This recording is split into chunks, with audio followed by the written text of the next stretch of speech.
بسم اللہ الرحمن الرحیم۔ شوق شہادت کی انتہا۔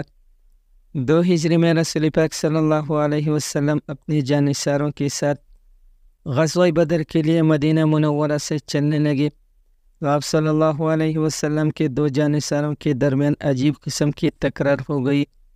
ان 2 جانثاروں کے نام خیثمہ بن حارث اور سعد بن خیثمہ تھے۔ خیثمہ رضی اللہ تعالیٰ عنہ باپ تھے اور سعد رضی اللہ تعالیٰ عنہ بیٹے۔ دونوں کا تعلق مدینے کے خاندان اوس سے تھا۔ تکرار اس بات پر ہو رہی تھی کہ دونوں میں سے کون رسول پاک صلی اللہ علیہ وسلم کے ساتھ کافروں سے لڑنے کے لیے جائے۔ باپ حضرت خیثمہ رضی اللہ تعالیٰ عنہ بیٹے حضرت سعد رضی اللہ تعالیٰ عنہ سے کہہ رہے تھے، بیٹا گھر میں ہم دونوں کے سوا کوئی مرد نہیں ہے، اس لیے بہتر یہ ہے کہ ہم دونوں میں سے ایک یہی گھر میں رہے اور دوسرا جہاد میں شریک ہو۔ تم جوان ہو اور گھر کی اچھی طرح دیکھ بھال اور حفاظت کر سکتے ہو، اس لیے تم یہی رہو اور مجھے رسول اللہ صلی اللہ علیہ وسلم کے ساتھ جہاد کے لیے جانے دو۔ ان کے جواب میں بیٹے حضرت سعد رضی اللہ تعالیٰ عنہ والد سے کہہ رہے تھے، ابا جان اگر شہادت کے بدلے میں جنت کے علاوہ کوئی اور معاملہ ہوتا تو مجھے گھر پر رہنے میں کوئی عذر نہ تھا۔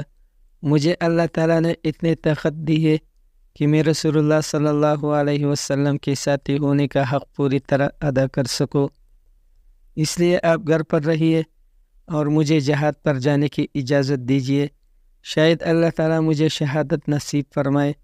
لیکن باپ کا اصرار تھا کہ بیٹا گھر پر رہے اور وہ رسول اللہ صلی اللہ علیہ وسلم کے ساتھ جائے۔ بڑی بحث اور تکرار کے بعد دونوں نے طے کیا کہ قرعہ ڈالتے ہیں، جس کا نام قرعہ میں نکلے وہ لڑائی پر جائے اور دوسرا گھر پر رہے۔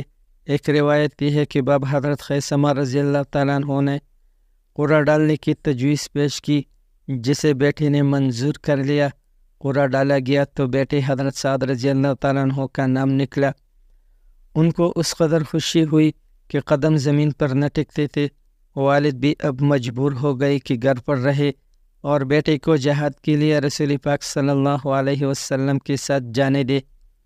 چنانچہ حضرت سعد رضی اللہ تعالیٰ عنہ رسول پاک صلی اللہ علیہ وسلم کے ساتھ بدر پہنچ گئے۔ لڑائی شروع ہوئی تو حضرت سعد رضی اللہ تعالیٰ عنہ اس جوش اور جذبے کے ساتھ لڑے کہ جان بازی کا حق ادا کر دیا۔ دشمن کے ایک سوار نے ان کو اس طرح بے جگری سے لڑتے دیکھا تو اس نے تاک کر ان پر حملہ کیا۔ انہوں نے ڈٹ کر مقابلہ کیا، لیکن دشمن گھوڑے پر سوار تھا، اس کا وار کارگر ہو گیا اور وہ شہید ہو کر جنت میں پہنچ گئی۔ اس طرح اللہ تعالیٰ نے ان کی دلی آرزو پوری کر دی۔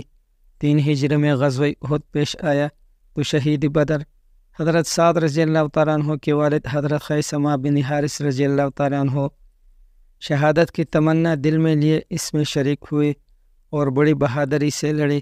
اللہ تعالیٰ نے ان کی تمنا بھی پوری کر دی اور وہ ایک کافر کے ہاتھ سے شہید ہو کر جنت میں پہنچ گئے۔ سبحان اللہ۔